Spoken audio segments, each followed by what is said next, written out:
Putra Siregar dan Septia Yetri sepakat rujuk usai jalani mediasi. Putra Siregar dan Septia Yetri jalani sidang mediasi di Pengadilan Agama Jakarta Timur, Selasa, tanggal 24 Januari tahun 2023. Hasil mediasi yakni Putra Siregar dan Septia Yetri ingin sama-sama rujuk. Hal tersebut disampaikan Putra Siregar setelah menjalani sidang mediasinya dengan Septia Yetri. Dalam pengakuannya, Putra Siregar menyatakan masih ingin rujuk dengan sang istri. Dikatakan pemilik PS Store ini, Septia Yetri juga bersedia untuk rujuk kembali. Ditanya, masih mau rujuk nggak? Alhamdulillahnya Septianya mau.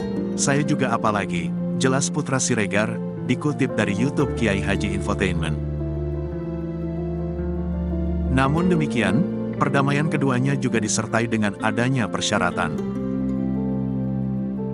Putra Siregar pun membeberkan persyaratan damai yang diajukan pihak Septia, termasuk menginginkan perubahan sikap dari Putra Siregar, hingga terkait pembahasan aset keduanya.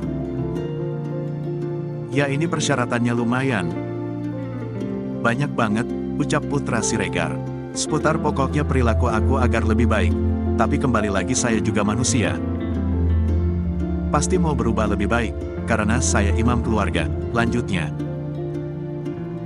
Di sisi lain, ia juga berusaha untuk berubah lebih baik setelah diberi kesempatan melanjutkan kehidupan rumah tangga dengan Septia.